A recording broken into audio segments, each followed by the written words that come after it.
The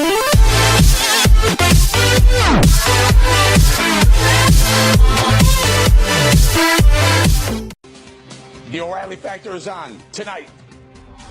The FBI, they are reopening the case into her criminal and illegal conduct. We've heard these rumors. We don't know what to believe. That's why it is incumbent upon the FBI to tell us what they're talking about. A stunning turn of events. The FBI announces it is reopening the investigation into Hillary Clinton's private email server because of what may have been found on the cell phone of disgraced ex-Congressman Anthony Weiner. Bill O'Reilly will have the latest on this shocker. The criminal investigation of Hillary Clinton, the former Secretary of State, is back on. And as the polls show the race tightening, will this news give new life to the Trump campaign? We are going to win back the White House. Caution, you're about to enter the no spin zone. The Factor begins right now.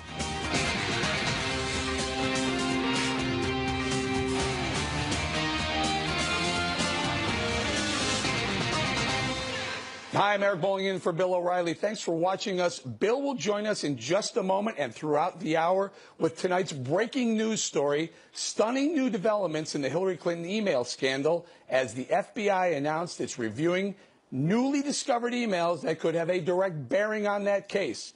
The FBI's action resulting from a separate investigation into disgraced former Congressman Anthony Weiner, the husband of top Clinton aide Huma Abedin. Weiner is under federal investigation for allegedly sexting an underage girl in North Carolina. As part of the inquiry, the Bureau seized devices from both Weiner and Huma Abedin, where it discovered numerous emails sent and received by Abedin, apparently relevant to the Clinton email investigation. The FBI is not releasing many details yet, and it is unclear if any of those emails were between Abedin and Mrs. Clinton or if any of them contained classified information. But Donald Trump and his supporters certainly praise that decision. As you might have heard earlier today, the FBI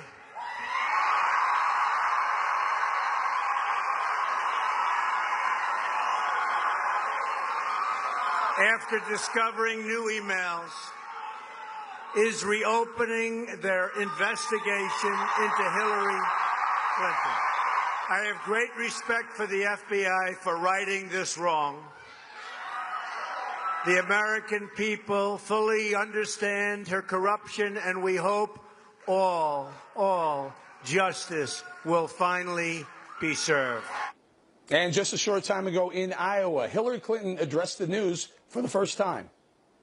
The director himself has said he doesn't know whether the emails referenced in his letter are significant or not. I'm confident, whatever they are, will not change the conclusion reached in July.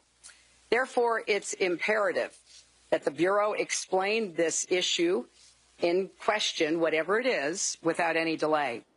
Now, you may remember that on July 5th, the FBI Director James Comey recommended no criminal charges be brought against Mrs. Clinton, despite saying she was, quote, extremely careless in her handling of classified information. Then, over the Labor Day holiday, he released documents that led Bill O'Reilly to question Comey's entire handling of the case. Take a look. I have revised my opinion on Director James Comey because he released some very important information about Hillary Clinton last Friday afternoon before Labor Day when few would see it. That was a political move, and even though I gave Mr. Comey the benefit of the doubt in the email investigation itself, I can no longer do so. He's lost all credibility. I mean, when he loses me, and you lost me, Mr. Comey, I'm gone, all right? I don't believe you should be running that agency any longer. I don't believe that this is an honest investigation. I believe that this is political. I believe they never wanted to find out what happened. It's obvious the FBI booted the investigation, I believe intentionally now. The campaign itself, the Hillary Clinton machine itself, is admitting this is bad and they've got to do something. And Comey doesn't think it has anything to do with the investigation. It has. Everyone knows Hillary Clinton did not tell the truth about her email. With the exception of one person, James Comey. Joining us now on the phone is Bill O'Reilly. So, Bill, we just heard your analysis of FBI Director James Comey. How did you know Comey booted the investigation? Well, it was quite apparent that you have a series of events, and it is circumstantial evidence, but so much circumstantial evidence, that Comey did not want to make this indictment. But the big smoking gun is that Comey did not call for a grand jury. I have spoken to dozens of FBI agents, both retired and in the service now. To a man, they say that is extremely unusual in a complicated case like this. So now what you have is you have a political portion of this today, and then you have a legal portion. Let's take the politics first, Eric. If you look at the new Fox News poll, the enthusiasm deficit between Trump and Clinton is about 8%, 7%. That means that 7% of Trump supporters are more enthusiastic to vote than Hillary Clinton. Keep that in mind. Anything like this erodes enthusiasm for Hillary Clinton. All right, now our hardcore people are going to vote for her, but we're talking independents and we're talking Democrats who don't particularly like or trust her. So that enthusiasm level drops, and what happens then? Lower turnout. All right, so that's what happened today politically. So Trump seizes upon this, and if he doesn't blow it in the next 10 days, which he could, his message should be, she's corrupt, and if you elect her, there's a chance she may be indicted while she's the president. Because the situation is fluid. It's fluid. Comey made a huge mistake by not calling the grand jury, because the grand jury of folks, regular Americans, would have then heard the evidence that Comey himself decided wasn't enough to indict because she didn't mean it. Now, let's get on to what was found today. Uma Abedin is one of Hillary's best friends. So you've got to know that they were emailing all the time, all the time. She had 3 servers, and she had 1 server, and Weiner had 3. You got to figure that Abedin passed some of Hillary's stuff on to her husband, Weiner. All right? That's why Weiner is involved. So the FBI goes in to investigate Weiner on this 15-year-old girl thing, and they see stuff from Uma Abedin coming to Weiner about Hillary Clinton. You have to assume this. This is an assumption I'm making. And then they go back and they look at Abedin's phone, and they see unbelievable amounts of emails from Clinton to Uma. Now, if you're the FBI and this is all benign, has nothing to do with national security or top secret, you don't do anything. If it's just, what are you doing tonight, what kind of dress you're going to wear, or look at this, Anthony, Hillary Clinton has a good idea to do X, Y, and Z, that's not going to rise. So you know there's something in there. Has to be. Yeah. Because Comey would never put his butt on the line. Now, here's the kicker. I talked to a very, very influential FBI guy the other day. He said there's almost a mutiny within the FBI over James Comey's behavior in this investigation. He says that so many agents are angry that Comey knows he's lost all credibility within the agency, and that if he didn't put this out, that they were going to go public with it, and that Comey's career would have been done. He had to put it out. That's not saying that she's going to be charged. I'm not saying any of that. What I am saying is that the FBI rank and file do not like the way James Comey conducted this investigation, do not feel it rose to the FBI standards, and this new stuff is enough to reopen the investigation, which is devastating for the Clinton campaign. Devastating. First, on a scale of 1 to 10, I'd like you to weigh in politically, forget legally for a second, but politically, scale of 1 to 10, you got to push it up towards the 8, 9, 10 area, especially with just 11 days left to go before the election. It's hard to say because the candidates are so polarizing. But I do, as I said in the beginning, I think it's going to suppress turnout for Hillary Clinton. People are just going, I've had enough. I don't want to vote for Trump, but I'm not going to go vote for her. And she needs a big turnout in states like Pennsylvania and New Hampshire. The other thing is that, politically speaking, Trump now can run with this for 10 days and raise the specter of absolute chaos if Hillary Clinton's elected and the FBI then finally does convene a grand jury, because it's reopened now. They can do that now, and the pressure is going to build on them. And the final thing is the far left is going crazy. They're going nuts. They're accusing Comey of all kinds of things. Comey was their best friend up until 3 hours ago. Now he's the devil. Yeah. And so you're seeing this unbelievably visceral reaction. I must say that Hillary Clinton was smart today in what she did. That was a smart play. Hey, get it out there, because she knows the FBI is not going to get it out there. This is a very interesting point you make, that she did go to the podium. She said, first of all, she said that the emails, they're factored in already. A lot of people on the right would disagree with that. But it's very interesting that both Hillary Clinton and Podesta today have said, get these emails out. We'll let the American public know. But so is Pence. That's a smart play. But because so is they know Pence. They're not going to get them out. But one of them's going to lose in that. Right. One of them's going to be a loser in that. If they bring it out now, someone's going to lose. Who loses? Well, they can. They can. If you're an FBI, if you're an investigative agency, you have to compare those emails to other things that she said, Hillary Clinton has said. You've got to do a whole bunch of things before you arrive at any conclusion. You can't just throw them out there. That's trial by media. But Hillary Clinton now, what can they do? They're going to have to say, look, we didn't do anything and we want this all out, hoping that they can go up to Election Day and people will buy that. And I'm not saying whether it's true or not. I'm not. I'm just saying that right now Trump has the advantage. If the Trump campaign then zeroes in on corruption in the next 10 days. You know, very interesting you say that, because we have Kellyanne, Conway, senior advisor to the Trump campaign, coming up. Bill, I want to say thank you very much. We're going to check back in with you in a little bit later in the program to get your assessment of how this story will develop over the weekend, looking forward. And we're also waiting Donald Trump at his rally in Cedar Rapids, Iowa. We'll take you there as soon as he begins. But next on the rundown, as I said, Trump campaign manager Kellyanne Conway joins us with reaction to today's extraordinary developments moments away.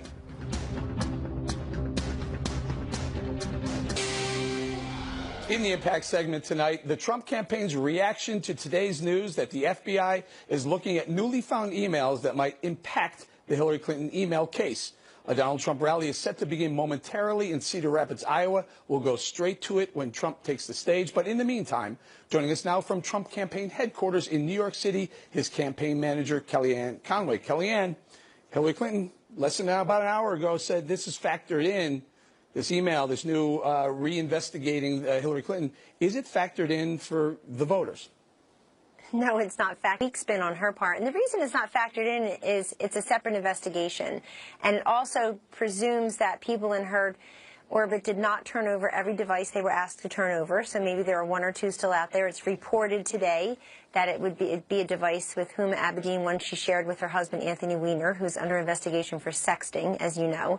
And it also, the idea that somebody who is seen by 2/3 of America as not honest and not trustworthy would say, oh, voters have already factored this in, I'm good, really shows how out of touch she is with her major problems in winning this race.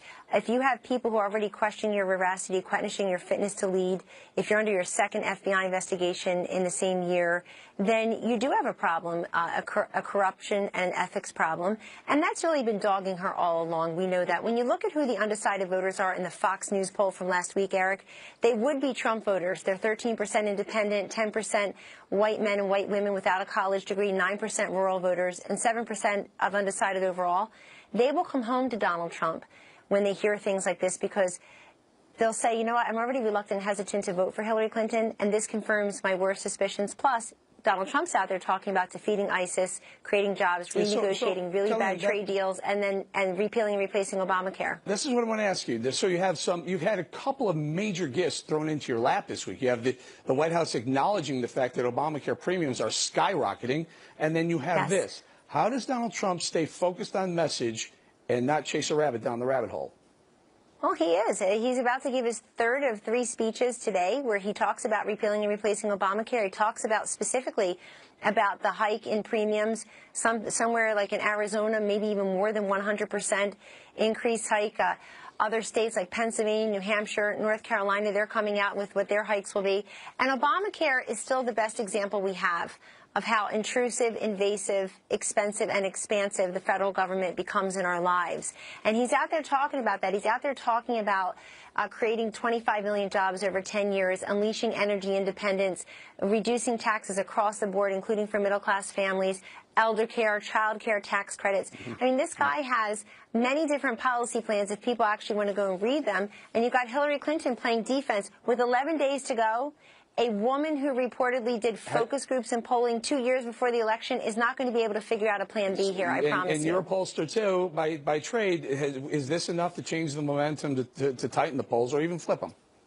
Well, the momentum has been changing. Our internal polls this week showed great improvement, particularly among self-identified Republicans, soft Republicans, independents, and a couple of other groups who were in the more undecided category, say 2.5 weeks ago. The other thing you're seeing is in national polls like the ABC News Washington Post poll, Donald Trump was -12 on Sunday. Today he's -4. I think that poll will continue to go in his direction. We like the momentum, the trend lines, and we like the fact, Eric, that despite everybody saying the race is over, she won, he still gets these historically large crowds, and he still is able to take his message to the voters. He wrote a $10 million check to himself today. The polls are tightening, and Hillary Clinton's on defense. It's a good day. Kellyanne, I got to leave it right there. Thank you very much. And joining us now from Phoenix, Democratic Congressman Ruben Gallego, a Clinton campaign senator. Congressman, heavy lifting this week, especially today. This is a big bombshell story.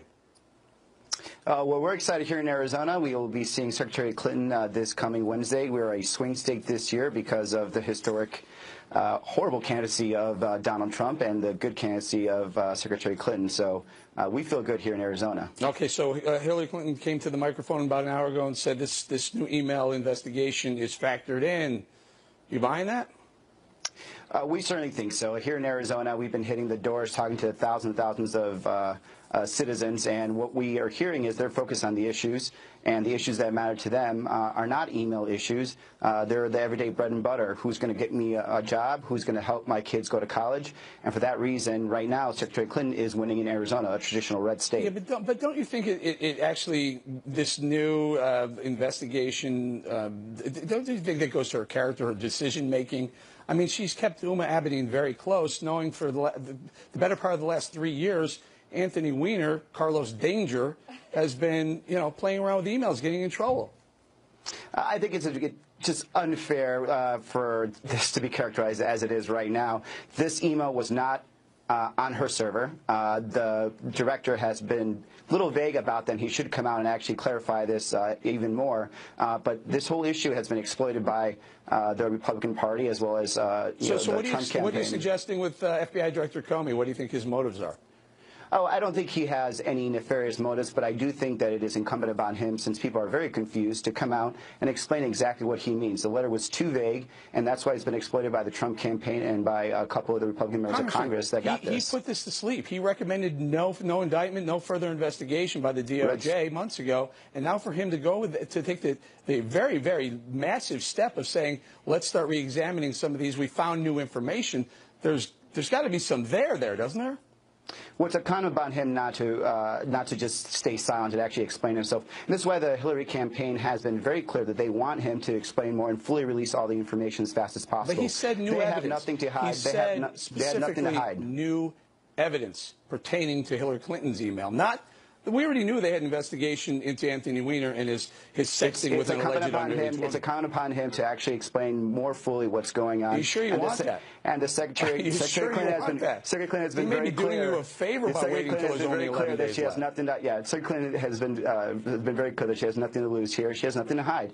And we know when this is fully put out into light that it would be, again, another twist down the rabbit hole that Trump, the Republicans, are going on, because they historically have the worst candidate in history of presidential candidates right now running and losing, mind you. Well, that may be the case, at least as far as the Real Clear Politics average is, but they had been tightening, and then 2 days ago you have this new Obamacare, massive increase in Obamacare rates across the country, and now you have this momentum maybe turning in the other direction at really the worst time, no? No, I sincerely doubt that. When Donald Trump has to come to Arizona with about 9 days left to the election, a state that has voted traditionally Republican for the last 20 years, he's in trouble. His pathway to victory is slim to non-existent, and we know that as the Democratic Party and with Secretary Clinton that we're surging. So, you know, he's going to latch on to this last bit of just lies and slander, but it's not going to do him any good. He is the worst candidate, and he's a very dangerous candidate. Well, and you were dodging the questions very nicely. This is no spin zone. Good to see you, Eric. Thank you again for having me. Congressman, thank you very much. Up next, if today's email investigation news wasn't bad enough for Hillary Clinton, new problems around the Clinton Foundation may be creating the perfect storm of trouble for her campaign. Right back with that.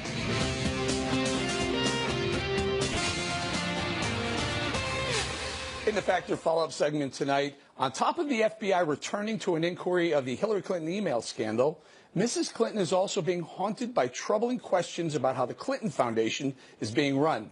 For those of you who missed it yesterday, O'Reilly delivered an especially powerful talking points memo on the subject. Hackers have released new information taken from emails stolen from John Podesta, Hillary Clinton's campaign chairman, that show the Clinton Foundation is run more like a business than a charity. This man, Douglas Bann, was a top fundraiser for the foundation, but at the same time, he was running a company called Teneo and booking speeches for Bill Clinton. So Mr. Bann was a very busy guy. Not only did he bring in millions of dollars to the foundation, he set up millions of dollars in speaking fees for Bill Clinton and a hefty income for himself, consulting with some folks who donated money to the foundation. It's a tangled web, but you get the picture. Money went to charity, money went to Bill Clinton, money went to Doug Bann. In addition, Factor has studied the 2014 tax return from the Clinton Foundation, the latest available. According to this document filed with the IRS, millions were spent on non-charitable expenses. In 2014, the Clinton Foundation received $338 million in revenue. Wow. 64% of that money went for charitable purposes. The rest was either saved, spent on administrative expenses, or invested.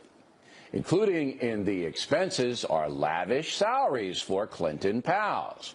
Then CEO Eric Braverman received $532,000 in total compensation. Not bad. Bruce Lindsay, almost $400,000. Mark Gunton, $314,000. Maura Paley, $284,000, and Dennis Chang, almost $270,000 in total compensation. In addition, Bill, Hillary, and Chelsea Clinton used private jets to fly around on foundation business. That's legal, but rare. Charities usually use scheduled airlines to save money.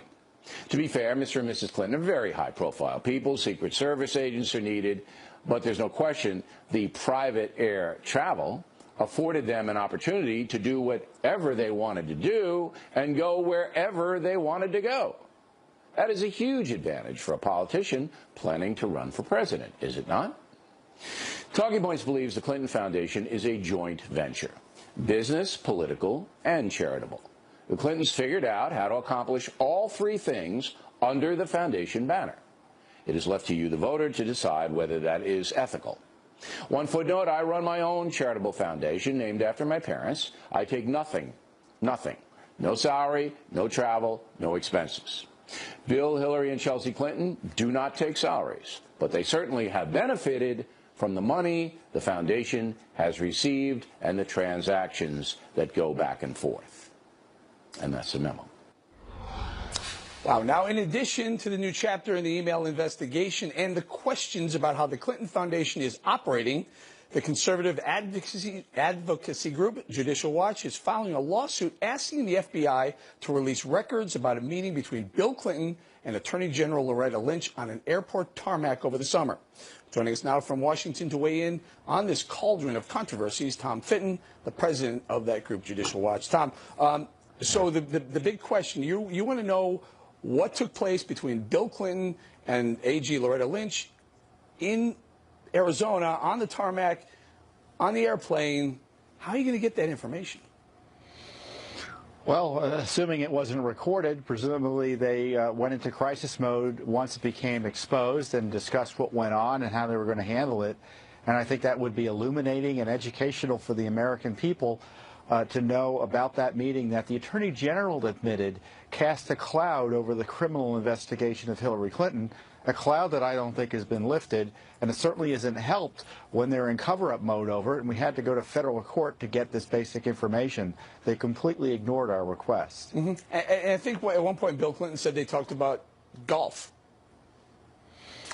Well, you know, I think it would be interesting to see what government documents have that record what was talked about. Did Attorney General Lynch report what was talked about to her colleagues so they could handle the press and media and congressional inquiries? That's what we want to know. Why are they withholding it from us? There's not a lot of documents, I can imagine. It's a cover-up, and that's why we're in federal court. And we're going to ask a federal court to require them to turn this over. All right, let's talk a little bit about Bill O'Reilly was talking about, Doug Band, the Clinton Foundation, and there was a group called Teneo. It was basically a PR/lobbyist group, but acted as a broker between Bill Clinton and some high-profile, some big-time CEOs and some big corporations. I'm thinking Dow Chemical. $19 million went into the coffers and ended up in Clinton's ledger. And also this group, the Laureate University, a college that paid him somewhere around $17 million to be an honorary chancellor. Your thoughts? Well, we asked for the document on what Bill Clinton was getting for all that money from that university, that private university. The State Department blacked out what Clinton was getting paid to do. I think I would expand Bill's definition of the racket that was going on to include the State Department, because the foundation donors, folks working with this Doug Band and Bill Clinton, were getting favors from the State Department. So that was part of the system of taking care of these people who are not only going... Wait, let's talk about that. Well, the head of Dow Chemical, for instance, was involved in shepherding Clinton over to North Korea on behalf of the United States government to help someone get out of North Korea, supposedly. You've got other companies who were giving money to the foundation, including a corrupt Nigerian billionaire, trying to get special favors from the State Department and getting special consideration via Band and Yuma Abedin. And by the way, Clinton getting this money, Bill, either speaking fees or business deals as a result of the foundation, raises some ethical questions and legal questions about how the foundation was being misused for personal benefit. Pay to play. But Hillary was benefiting indirectly as well. They're married. The money's going to her coffers as well. Pay to play. I mean, is this the technical definition of an illegal pay to play scheme? Well, you know, there's the pay to play with the State Department. But when you start using a foundation's donors and a charity as a way to line your own pockets and to use that to promote and gain benefits for you personally and to your business, that's not allowed under the rules. Okay, and that's an important distinction. A lot of people would say, hey, you know, he was selling his brand, he was selling his speeches and whatnot. But when you bring the State Department in, when you bring the taxpayer-funded State Department in, it changes the rules a little bit. Tom Fitton, sure. I'm going to have to leave it right there. Thank you very much. Thank you. A quick footnote, there's a new Contributing Factor podcast up on BillO'Reilly.com and iTunes featuring an interview with James O'Keefe about how he made his undercover videos that showed Democratic Party operatives discussing how to promote violence at Trump rallies and voter fraud. You want to check that out. Also, Donald Trump expected to take the stage in Cedar Rapids, Iowa momentarily. We'll take you there live when it happens. But coming up, how big an impact will today's news on the Clinton email investigation have with voters? We'll take a hard look at that right after this.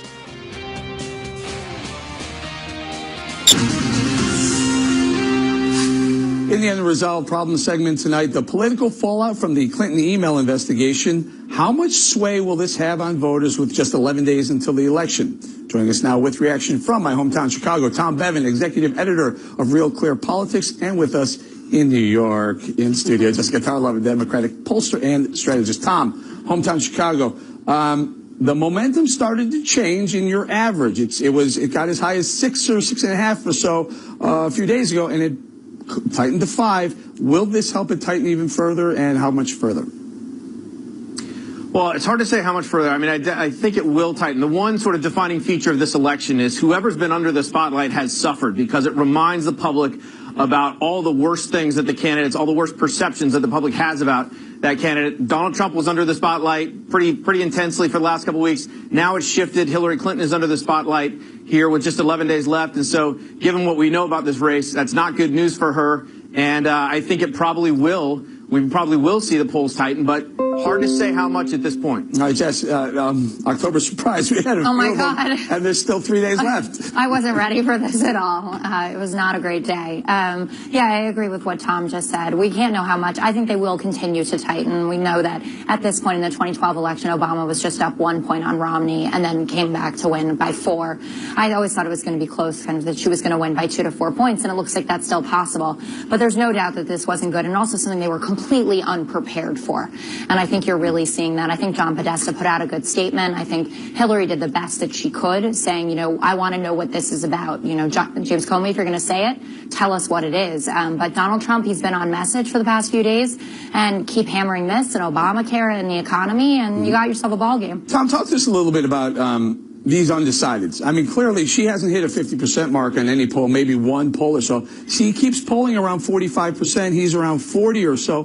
That tells you there's a lot of people who are still undecided. Maybe this is the kind of information they need to make a decision. Sure. I mean, there are some undecideds, and this will certainly affect their decision. Independents, another group that had been with Trump, had swung back to Hillary. But also Hillary voters, the folks that are kind of iffy on her, that had moved in her direction recently over the last couple of weeks, the folks who aren't thrilled with her, millennial voters, for example, but who are sort of fleeing Trump. This reminds them why they don't like Hillary. And so if it softens up her Democratic support, that's going to be a problem for her, especially in some of these swing states. Yeah, Jess, at the podium, she said that this email scandal is, quote, factored in. I have to push back on that. I think this is big news. Also, when asked, she was leaving the press conference, a reporter asked her about the scandal, and she kind of defiantly laughed it off, allegedly. This is what we're hearing. Yeah, and she didn't answer whether she talked to whom. Is this the right way to be handling this? I really do think she needs to be ready to talk about it. I don't think that there should be little snippets, and I think we do need more information. But I do agree with what Tom just said about the independents, and also with millennial voters who were interested in Gary Johnson because they wanted a third option, and they had moved towards her. It is possible that they could move back. But I want to say also about the polls tightening, what happened there is there were Republicans and Republican-leaning independents who became disenchanted with Trump when all the sex assault talk happened. So they moved away from him, and now they're moving back. So this is the race kind of going back to where it was before that tape dropped. Tom, I got to go. Just very quickly, have you seen a poll tighten 5 points on the average with 11 days left before? Well, we just saw this Washington Post poll that came out, the tracking poll. It was 12 points a few days ago. Now it's 4. So this race is still fluid. Okay. Leave it right there, Tom. Jessica, thank you very much. When we come right back, inside the Clinton campaign as they react to today's bombshell news. Stay with us.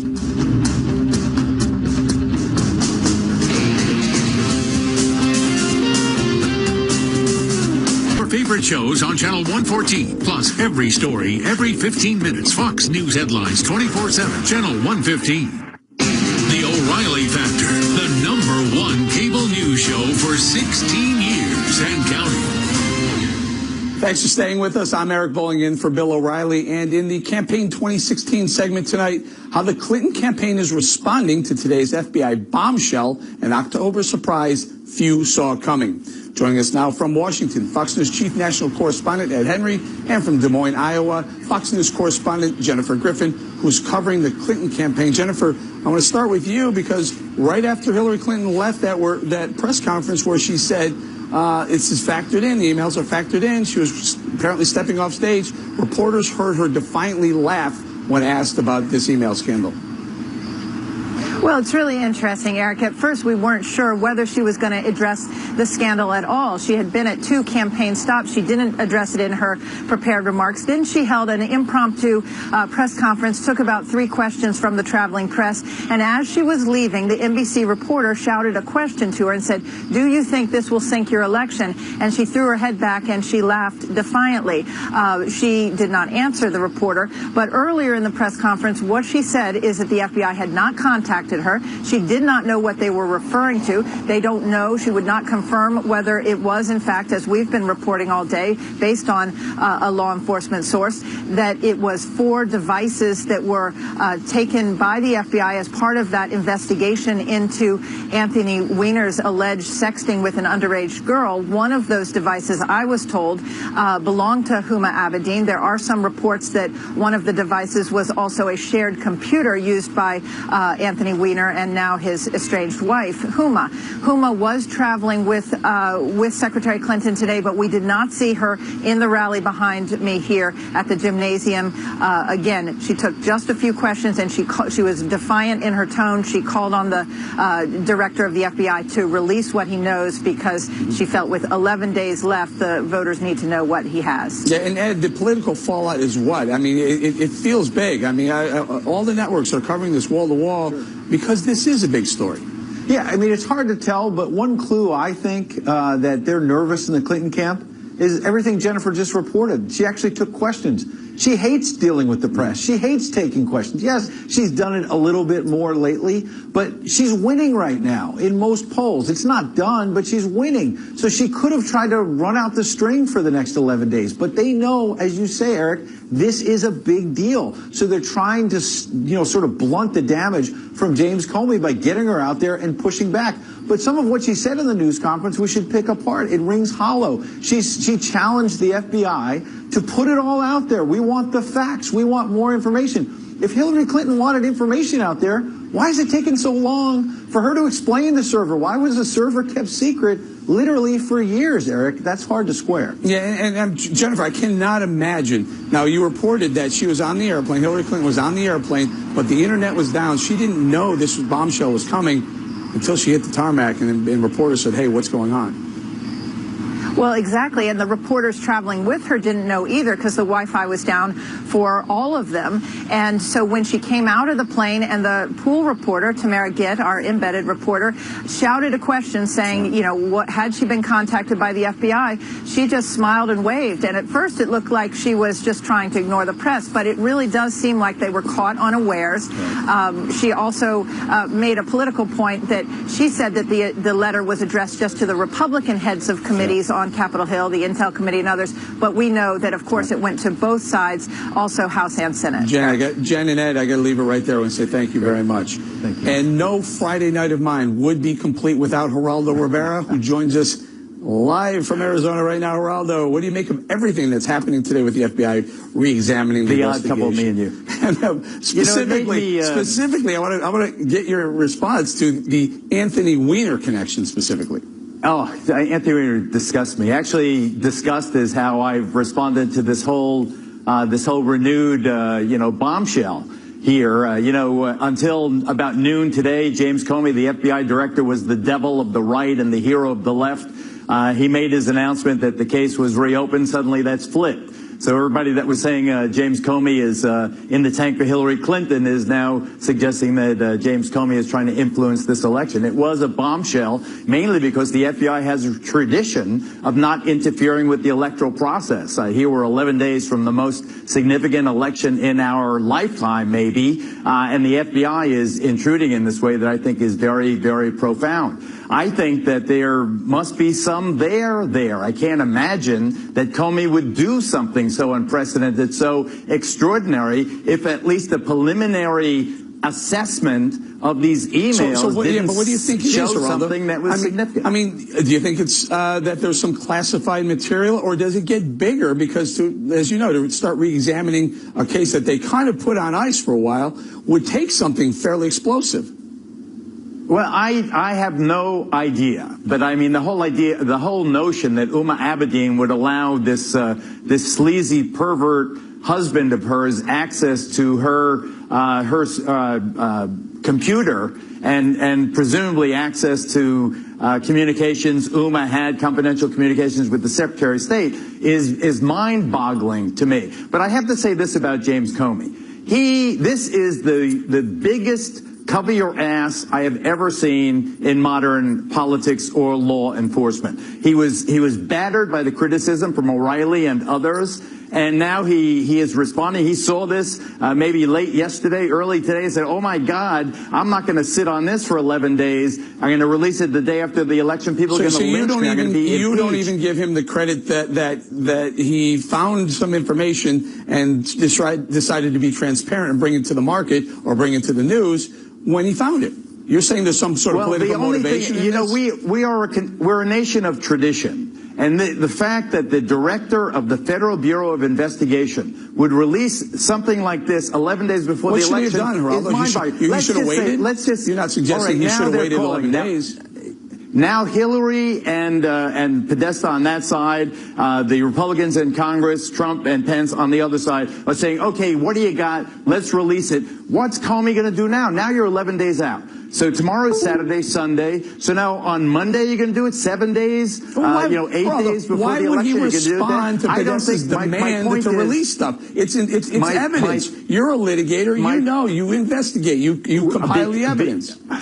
Let me answer. I don't believe it is possible for Comey to release the information that right and left are now calling for. Why? Are you going to release this now 8 days, 7 days, 6 days, 5 days, 4 days before an election? Are you really is the director of the FBI really going to determine who the 45th president of the United States is? That's why I am baffled by this. I'm disgusted by this. And it brings me to the point where I feel like abstaining from this election. All right. You're going to have to leave it right there. Geraldo, have a great time in Arizona. Up next, Bill O'Reilly will rejoin us to tell us what to watch for this coming weekend. Don't go away.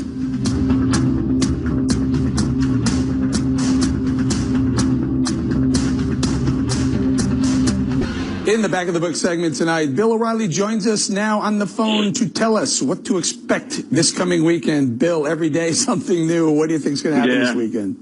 Well, I want to tell everybody I had to have a medical procedure today, which is why I'm not there, but I'll be back on Monday.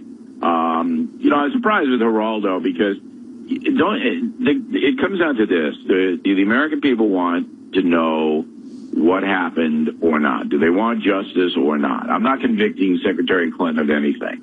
I don't believe that the FBI did a honest investigation into her email situation. And again, I'll reiterate what I said at the top, that they should have called for a grand jury and presented evidence to other people.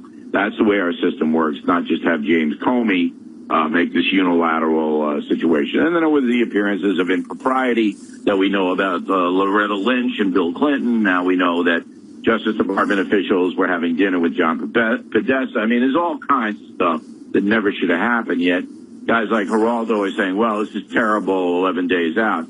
Hey, I want to know the truth, So this weekend is a very important weekend for Donald Trump because Trump now has to pivot away from personal grievance, and just hammer home that he believes that his opposition is corrupt and that if elected, this corruption will continue, and it could. If the FBI, uncovers more things and she's elected, then it's Tim Kaine, eventually. Yeah. So there's a lot for the American voter to consider here. But I caution everybody by convicting in the media, don't do that. But there's going to be a lot of new stuff coming out, that's for sure. Yeah, you have a very large number of undecideds. As we point out, Hillary Clinton is failing to hit 50%. So Trump has an opportunity right now. He's got to mix a cocktail of what he's going to talk about over the next few days, being emails, Clinton Foundation, and Obamacare prices. How do you do it? How do you mix that cocktail? What parts of Well, if I were Trump, I would do some national media and, get as much exposure nationally as possible. He's not going to be able to campaign in the last 11 days all over the country. He's got 4 or 5 states he's got to go to. But he can make his case in the media. I mean, he's always happy to have him. And then he's got to brush off the questions about his personal resume. He's got to say, listen, there's something more important here. And it's not so much the undecideds, it's the independents. That's what you saw in all the polling this week. The independents started to shift over to Trump. For one reason or another, and now with this tremendous FBI exposition tonight, you're going to have people going, hey, maybe I don't want to do this. Maybe this is too risky for the country. It's all speculation, but there's a lot of stuff going to be happening in the next 3 or 4 days, and then you'll have the new polling starting to come out Monday and Tuesday, which we'll see if the FBI thing registers among the folks. Mm-hmm. Very quickly, you see this stepped-up momentum, you see this step-up enthusiasm in his rallies now. Yeah, but I'm not. Look, Trump's supporters are very rabid. It really doesn't mean much. And, I want everybody to go to BillO'Reilly.com over the weekend. We'll be updating everybody on the message boards and all of that. And I appreciate you being in for me, Eric. And thank you for calling in, Bill. We really appreciate that. That's it for us tonight. Thanks for watching. I'm Eric Bolling in for Bill O'Reilly, who will be back on Monday. And please remember, the spin stops right here because we're looking out for you.